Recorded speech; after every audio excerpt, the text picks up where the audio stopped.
po na makuha po yung ID.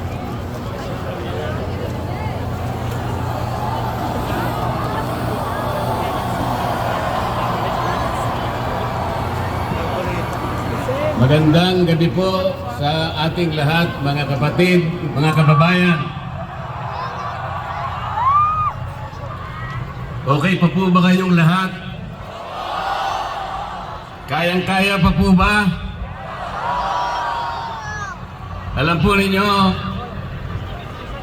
ang isang malayang pagpapahayag at maramihang pagtitipon kagaya ng ating ginagawa ngayong gabi ay kapwa karapatan na pinoproteksyonan ng ating saligang batas. Paalala po ulit mga kapatid.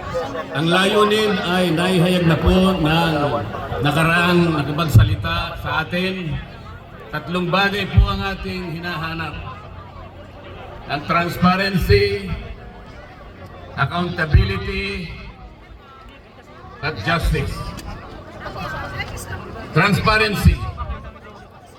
Sa konteksto po ng ginagawa na pag-uusisa at pag-iimbestiga sa mga anomalyang paglalatag ng flood control project sa ating bansa, ito ay dapat lantad, bukas, katanggap-tanggap at makatotohanan. Hindi kagaya ng nakikita natin ngayon. Ako po ay magbibigay sa inyo ng mga ilang halimbawa. Halimbawa nung ako po ay chairman pa ng Blue Ribbon Committee.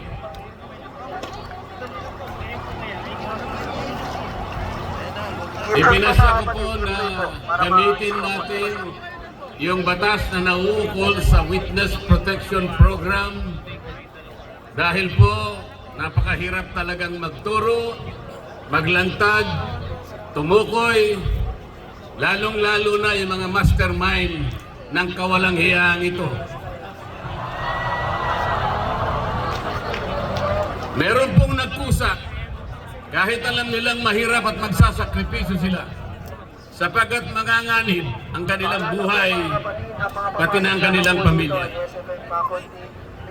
Ang tinutukoy ko po ay ang mag-asawang Diskaya. Para sa ganon ay makatulong sila sa Estado na hanapin natin kung sino yung utak, kung sino ang mastermind. Hindi pa po nakapagsisimula ang proseso ay pinagsikapan na po na sila ay pigilan. Dahil sa umpisa pa lamang ng kanilang sworn statement, natukoy na nila initially 17 members of the House of Representatives. Kaagad sinabi na noon ay Secretary ng Department of Justice, Boying Remulla, na bago maproseso ang aplikasyon ng mga Diskaya upang baka sakaling sila ay maging testigo ng Estado, kailangan muna silang magsoli ng inaakala niyang nakulimbat nila. Ang sabi ko po sa kanya, hindi naman po pwedeng sa aplikasyon pa lang, sa pagpuproseso pa lang, ay bibigyan mo na sila ng isang requirement na kailanman ay hindi nakasulat sa ilalim ng batas. Ngunit, pinilit po niya. Ang sabi ko pa sa kanya, ang korte lamang ang magsasabi kung magkano ang isusuli ng isang tao pagkatapos ng paglilitis. Sapagkat ang korte rin naman ang magtatakda kung yung nag-a-apply sa Witness Protection Program ay a-approvein ng korte. Ang mag-a-approve po ay korte, hindi po ang Department of Justice. Ngunit dahil ayaw po nila, natatakot sila na baka sakaling magsalita pa ang mga Diskaya hanggang ngayon ay hindi nila pinapayagan ang proseso para sila ay makapag-apply. Isa ito sa paraan para sa ganun ay hindi matupad ang transparency. Mamaya po ipaliliwanag ko pa lalo ang bahagi na yan. Ang isa pa po na testigo na inaakala ko na pinakatotoo, the most credible witness ever produced by the Blue Ribbon Committee, Orly Gutesa. Siya lamang po ang tumukoy at kumonekta sa pagitan ni Saldico at ang dating speaker, Martin Romualdez. Wala na pong iba. Wala na pong iba. Natakot silang lahat sapagkat totoo ang sinasabi ni Orly Gutesa. Ano po ang ginawa nila? Ang papasok naman po dito ay mga... Ang pinagtuunan po nila ay hindi umano na peking notaryo. Paano po mapepeke ang notaryo? Tayo pong lahat saksi sa umiiral na mga pangyayari sa pagnonotaryo. Pumunta kayo sa malapit na City Hall, makikita nyo ang nakalinyang mga notary publics. Meron po bang nagpapanotaryo sa inyo na bago siya umalis, ay babalikan niya kung sino man yung notaryo at itatanong niya, Sir, Madam, pasensya na po, ngunit gusto ko lang matiyak kung kayo po talaga ang pumirma sa dokumentong ito. Meron po bang gumagawa noon? Yun po ang kanilang ginagamit na dahilan para ilihis. Para sa ganun makaiwas sa tunay na tinutumbok ng kanyang mga testimony. Ganito po ang ginagawa nila para sa ganun ay sagkaan ang transparency. Mamaya po ipaliliwanag ko pa ang pangyayaring ito. Pagkatapos ginawa po ang tinatawag na ICI. Ito po yung Independent Commission on Infrastructure. Tinatanong ko po paano naging independent ang ginawa nilang ito samantalang sila po ay humihingi ng tulong sa House of Representatives, humihingi ng impormasyon sa Senado, humihingi ng impormasyon sa Sandigan Bayan, sa mga korte at sa lahat ng mga opisina ng ating pamahalaan. Hindi siya independent. At hindi pinakikita yung kanilang proceedings. Mga ilang linggo na ang nakararaan, nag-submit ng affidavit ang dating Speaker ng House of Representatives. Meron po bang nakaalam sa inyo ng pangyayaring ito? Iniulat ba nila sa atin kung anong nilalaman ng affidavit ni Martin Romualdez? Wala po. Hindi po. Talagang gusto tayo ay hindi natin makita ang katotohanan. Ililihis, isisinsay ang katotohanan. Papayag po ba kayo sa ganitong patakaran? Mga kababayan, ang sinusuri, ang iniimbestiga na bilang ng mga flood control projects ay hindi bababa sa 9,000. Sa ngayon po, ang sabi po nila ay nakapagpalitaw na sila ng 500 ghost projects. Hindi ko po alam kung paano nangyari ito. Ang Department of Public Works and Highways gumagamit ng sari-saring applications.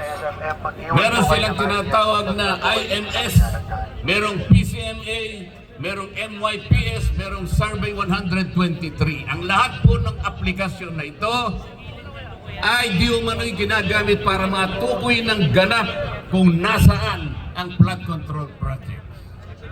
Pero ang totoo po, wala naman pala silang ginagamit mga satellite. Yung sinasabi nilang real-time geotag na project ay marami po ang supply. Kaya hindi po talaga natin kailanman madidetermina ilan ang ghost flood control projects. Meron pa silang tinatawag na quality assurance units. Ito pong opisinang ito ang nakasentro sa pagtingin sa kalidad sa pagkakagawa ng mga flood control projects. Ito ay mula sa kanilang central office, meron silang satellite office sa kanilang mga regional offices at ganon din sa mga district offices. Meron pa silang tinatawag na CPS. Ito po ay yung sistema para sukatin ang competence, ang kakayahan, ang kalidad ng mga contractors na gagamitin.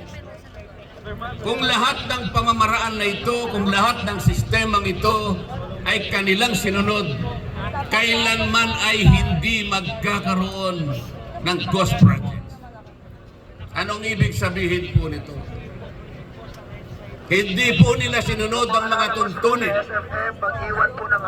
Nagbulag-bulagan sila sa mga tuntunin. Sapagat ang pinag-uusapan natin ngayon, mga kababayan, ay halos 1 trilyon piso na nakulimbat sa kaban ng bayan. Ito na po siguro ang pinakamalaking pagnanakaw sa kasaysayan ng Republika ng Pilipinas. Tama po ang mga sinabi ng naunang nagsalita sa atin. Kailangan po natin talaga ang transparency. Kailangan po natin talaga ang accountability. Kung walang transparency, hindi natin makikita, hindi malalantad sa ating lahat. Kung sino ang utak, kung sinong pinuno, kung sinong nag-isip ng lahat ng bagay nito. At kung hindi sila magiging accountable kahit kailan, ay hindi magkakaroon ng justisya sa ating bansa.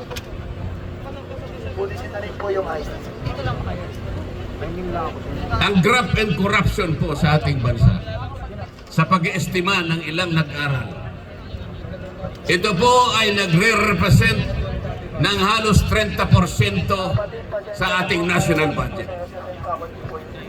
Kung ang ating national budget ay mahigit na 6 na trilyong piso, kayo na po ang kumuwenta kung ilan ang nawawala sa kaban ng bayan.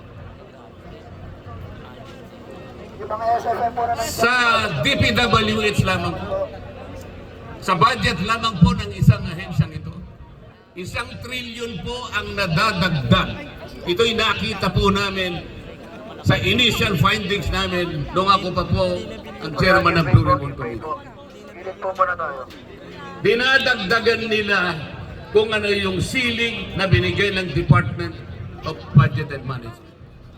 Meron silang tinatawag na allocables, meron silang tinatawag na leadership, meron silang tinatawag na unprogrammed funds, at meron pang dagdag pagkatapos na magkaroon ng bicameral conference. Kapag tinotal natin ang lahat ng ito, hindi bababa sa 1 trilyong piso, katumbas ng 15% ng ating national budget. Ganyan po kalawak, ganyan katalamak, ganyan ang magnitude ng nakawan sa kaban ng bayan. Mga kababayan, papayagan po ba natin ito? Papayagan po ba natin ito?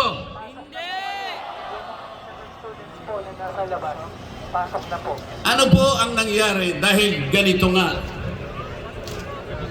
ang naging resulta ng mga pangyayari?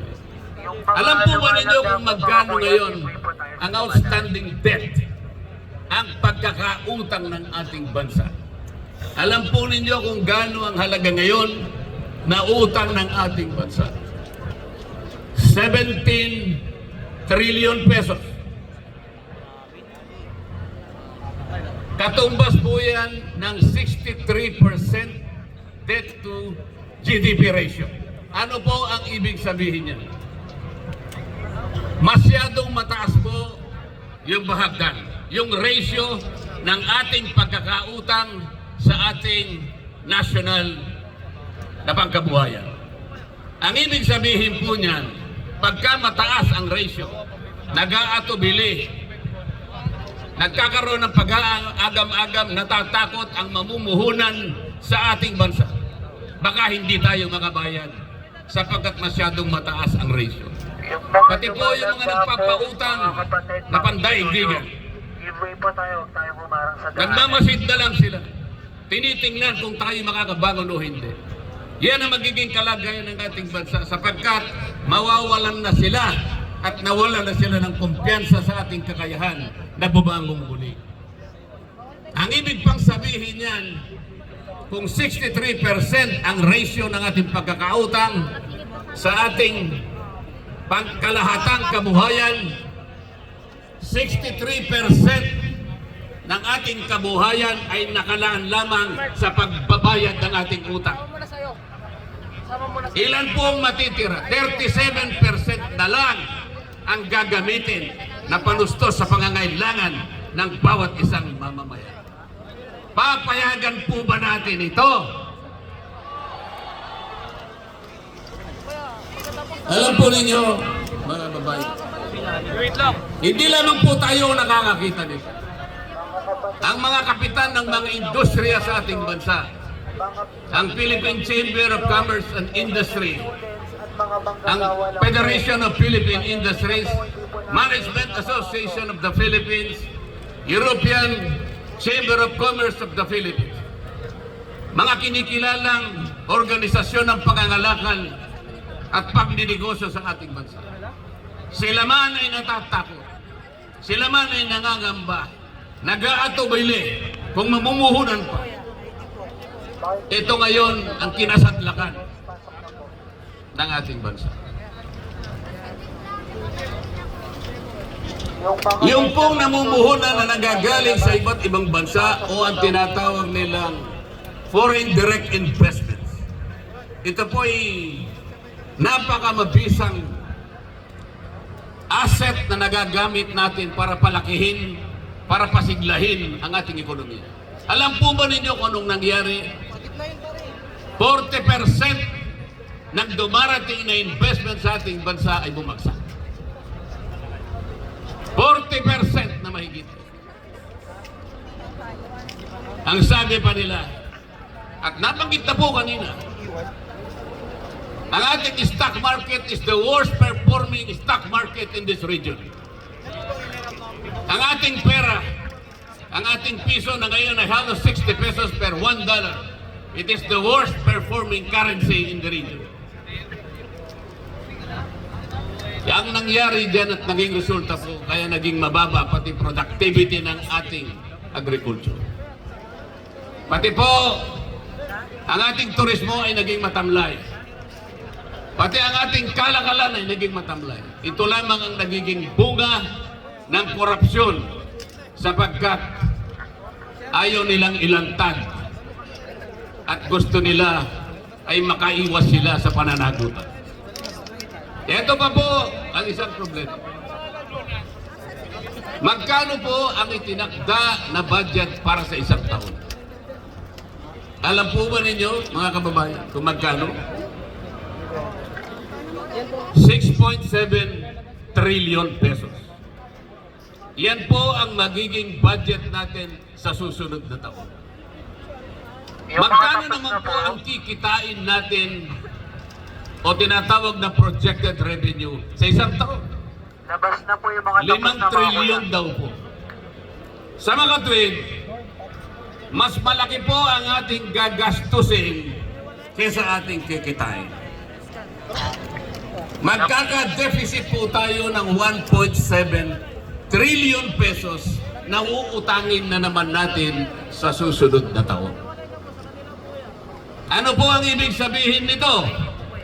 Yung 1.7 trillion na uutangin natin, mangangahulugan na tayo po ay mangungutang ng 142 billion bawat buwan.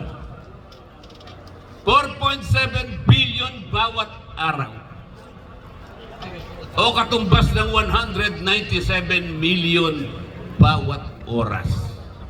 Yung mga tapos na po, pwede na po lumabas. Hindi po ba kayo kinikilabutan, mga kababayan?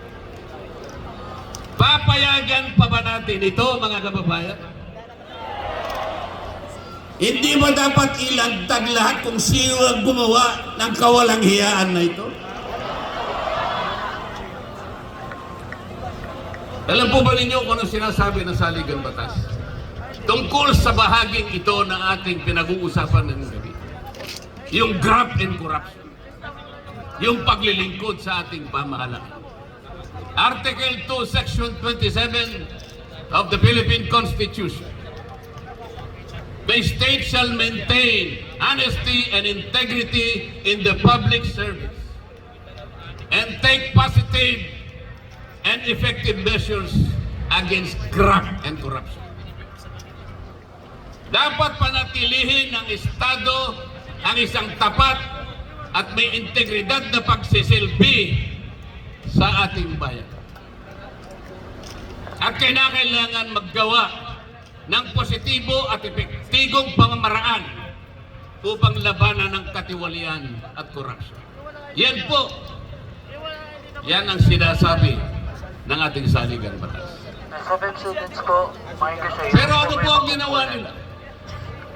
Para lang mapagtakpan ang mga nagkasala, para makaiwas sa accountability, para hindi ilagtag, para ganon ay mawala ang transparency. Ano po ang ginawa ng dating Secretary of the Department of Justice, ngayon po ay Ombudsman, Boying Remulla, nung tinanong siya sa Kongreso na paminsan-minsan ay kailangan nating baluktutin ang batas para sumaya ang tao. Tinanong siya kung totoo at tama ang sinabi. Ang sagot niya, yes sir. Siya po ang Secretary of the Department of Justice na ngayon ay Ombudsman. Yung kanyang Prosecutor General, kamakailan lang ay dumalo sa aming pagtitipon sa Blue Ribbon Committee. Doon ay pinilit na naman nila na yung restitution, yung pagsusoli muna ay kailangan gawin ng sino man na gustong mag-apply sa ilalim ng Witness Protection Program. Isipin po ninyo, kahit wala sa tuntunin, kahit hindi requirement ng batas, ipipilit nila, mabaluktot lang ang batas. Kayo po ba, kapag pumunta kayo sa isang restaurant, ang unang pupunta sa inyo ay yung waiter, ibibigay yung menu. Doon ay makakapamili kayo kung anong gusto ninyong kainin.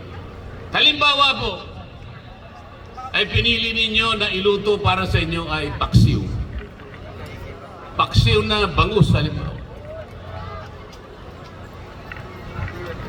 Pagkatapos na maibigay nyo sa kanya ang inyong kagustuhan, bigla niya kayong binulungan. Sir, madam, bago ko po iluto ang inyong hiniling na paksiw, ay kinakailangan pumayag kayo na yun ay lalagyan ko ng toyo. Papayag ba kayo? Eh, ang hiniling ninyo paksiw eh. Ang gusto ng Prosecutor General, kahit wala sa batas, ilalagay niya bilang isang requirement para lamang hindi mag-qualify yung tao na gustong tulungan ng gobyerno para usigin kung sino ay nagkasala. Yun po ba'y transparent? Transparent po ba yun? Pa-English pa siya. Akala niya siguro hindi nyo naiintindihan yung English niya kahit convoluted ang kanyang paliwanag. Ang totoo niya, mas marami pa sa inyo mas marunong mag-English kaysa sa kanya.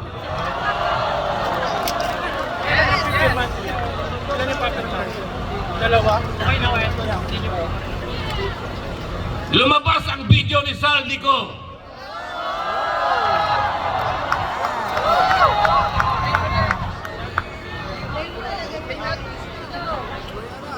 Ano sabi? Ano sabi nila? AI yan.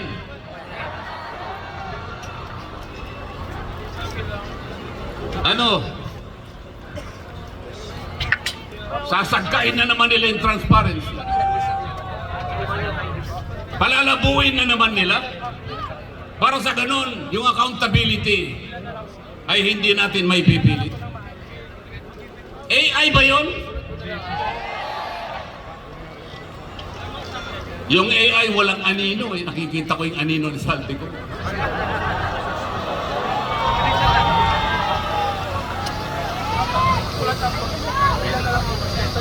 Ngayong kahapon po yata. Dahil nakita nila yung paglalahad, yung video recording ni Saldico na sinasabi nilang AI. Paano magiging AI? Eh ito'y unang lumabas sa official page ni Saldico mismo.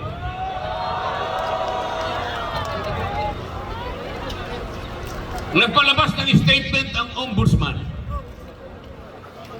Ano sabi nila? Kahapon lang ito. O eh, para bago namin tanggapin yan. Kinakailangan na umuwi ka rito at paberipika mo yan. Siguro panotaryo mo yan. Gawin mong opisyal yan. Lahat na po ng requirements ngayon ay kanilang hinihiling. Nakalimutan nila sa mismong charter ng ombudsman, yung mismong batas na gumawa sa opisina ng ombudsman. Pwede kang maghain ng complaint sa anumang kaparaanan at anumang forma. Kahit anonymous tatanggapin. Paano natin may papalitaw ang transparency at magkaroon ng accountability sa ating bansa kung ang namumuno sa Ombudsman Office na dating Secretary ng Department of Justice at ang kanyang Prosecutor General, sila ang unang taga-usig, sila ang unang dapat magsampa ng naukol na kaso para sa ganun mapanagot natin ang nagkasala. Sila pa ang nangunguna para pagtakpan lahat ito. Papayagan po ba natin yan? Hindi ba iniinsulto nila tayo niyan? Papayag ba kayong mainsulto? Yung pangungutang po, walang problema yan. Tayo po, sa maraming pagkakataon, nangungutang din tayo. Ang pinag-uusapan ay yung paggamit mo sa utang. Yung marunong gumamit, magninegosyo siya. Kumita siya ng sapat, nabayaran niya yung utang niya. Nakapag-ipon pa siya ng konti para sa kanyang pamilya. Ganun dapat. Eh mangungutang tayo para kulimbatin. Mangungutang ka, hindi para sa ikalalaki, ikasisigla ng ekonomiya. Ang utang ay nanakawin pa. Anong mangyayari sa ating bansa? Babalik na kami sa ano. Babalik kami sa kabila. Mga kababayan, naalala ko po si Isaac sa panahon ng bayang Israel. Noong panahon ni Isaac, ang daming nainggit sa kanya. Gumagawa siya ng mga balon. Nag-uukay ng mga balon. Yung mga kalaban niya, mga Pilisteo, inggit na inggit sa kanya sapagkat nakatutulong siya sa mga komunidad. Lahat ng mga balon na kanyang hinuhukay, kinatapunan nila ng dumi. Mga kuya, paayos na lang po ng pagkakapilan niyo po dyan. Pero hindi na magabag si Isaac. Sa Hindi siya tumigil. Alam niya ang kanyang misyon. Alam niya ang kanyang pupuntahan. Marami sa atin ang kagaya ni Isaac, mga kababayan. Si Isaac hindi niya na pinatos ang mga duming ipinupukol sa kanya. Ang mga duming itinatapon sa mga balon na kanyang ginagawa. Ayaw niya ng pansinin. Katulad kanina na sinabi ng isang nagsalita sa ating harapan. Pati pala itong ginagawa natin na isang karapatan ng bawat Pilipino sapagkat ang ating kagustuhan hilingin sa ating pamahalaan na iwasto at bigyan ng lunas ang ating karangingan sapagkat nakita natin ang epekto ng malawakang pagbaha. Ito po ay protektado ng saligan bato. Mga kuya, pakiayos po yung mga lumayo. Kaya kailangan po nating bantayan. Kailangan pa ulit-ulit kung kinakailangan nating ipaalala sa ating pamahalaan na ang transparency at pananagutan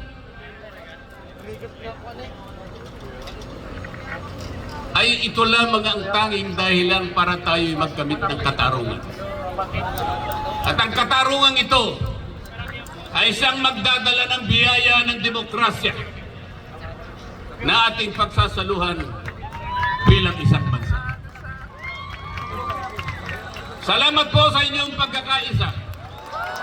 Salamat po sa inyong pakikiisa sa ating pamamahala. Mabuhay po tayong lahat. Maraming salamat po.